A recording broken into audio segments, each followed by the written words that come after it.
हम लोग पढ़ेंगे तारामंडल। तारामंडल तारामंडल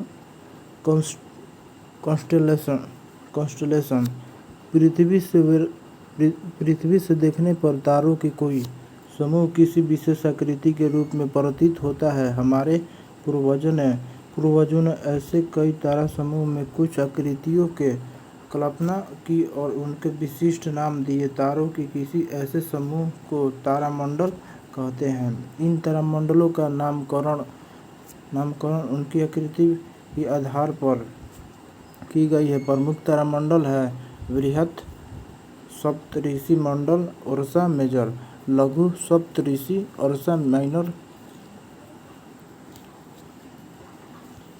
मृग ओरियन,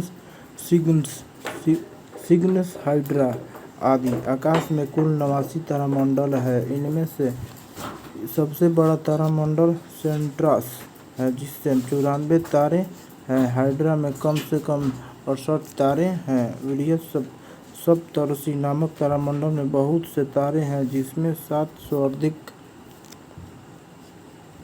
बृहत सप्तऋषि नामक तारामंडल में बहुत से तारे हैं जिसमें 700 अधिक चमकदार तारे हैं जो आसानी से दिखाई देते हैं। इन तारों से बना तारामंडल सामान्यतया बृहत सप्तऋषि या बिग डीपर कहलाता है। लघु सप्तऋषि में भी अधिक चमक वाले 7 प्रमुख तारे हैं। उत्तरी गोलार्ध में बृहत सप्तऋषि एवं लघु सप्तऋषि तारामंडलों का प्रायः वसंत ऋतु में देखा जा सकता है। मृग ओरियन तारामंडल को शीत ऋतु में देखा जा सकता है। मृग सौदिक भव्य तारामंडलों में से एक। इसमें 7 चमकीले तारे हैं जिनमें से 4 किसी चतुर्भुज की आकृति बनाते प्रतीत होते हैं। इस चतुर्भुज के एक कोने पर सबसे विशाल तारों में एक बीटलगीज नाम का तारा स्थित है, जबकि दूसरे विपरीत कोने पर रिगेल नामक अन्य चमकदार तारा स्थित है। मृग के अन्य 3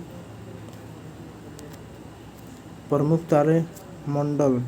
तारामंडल के मध्य में एक सरल रेखा में अवस्थित है। तारे स्टार्स ऐसे खगोलीय पिंड हैं जो लगातार प्रकाश एवं ऊष्मा उत्सर्जित करते रहते हैं। अतः सूर्य भी एक तारा है।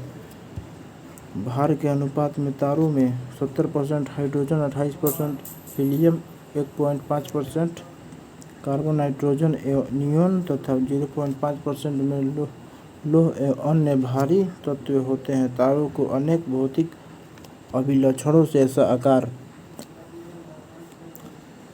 रंग, चमक, दीप्ति और ताप के अनुसार वर्गीकृत किया जाता है।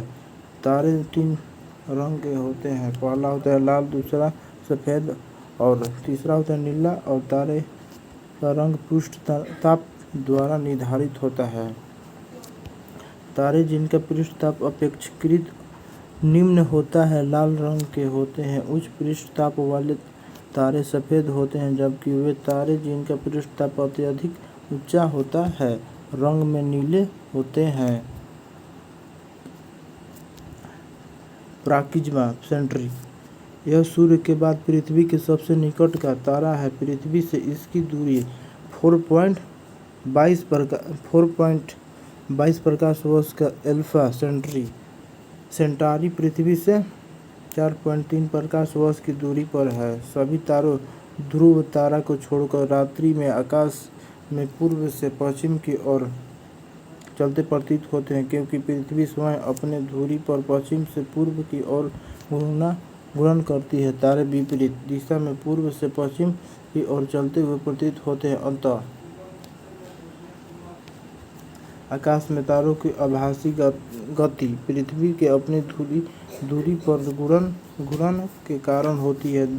ध्रुव तारा उत्तरी ध्रुव के ठीक ऊपर स्थित प्रतीत होता है और समय के साथ अपनी स्थिति नहीं बदलता है, क्योंकि यह पृथ्वी के घूर्णन की दूरी अक्ष पर स्थित होता है। ध्रुव तारा उस माइनर या लिटिल बियर तारा समूह का सदस्य है।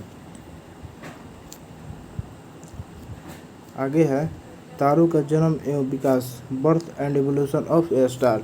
तारे का निर्माण का कच्चा माल मुख्यतः हाइड्रोजन के हीलियम गैस है। तारे का जीवन चक्र मंदाकिनियों में उपस्थित हाइड्रोजन व हीलियम गैसों के घने बादलों के रूप में एकत्रित होने के साथ आरंभ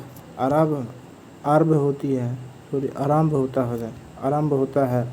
आदि तारा या निर्माण फॉर्मेशन ऑफ ए प्रोटोस्टार तारे का जीवन चक्र आकाश गंगा में हाइड्रोजन तथा हीलियम गैस के संघनन से प्रारंभ होता है, जो अंततः घने बादलों के रूप से धारण कर लेते हैं। इन बादलों के ओट क्लाउड्स कहा जाता है। इन बादलों का ताप -173 डिग्री सेल्सियस होता है। जैसे इन बादलों का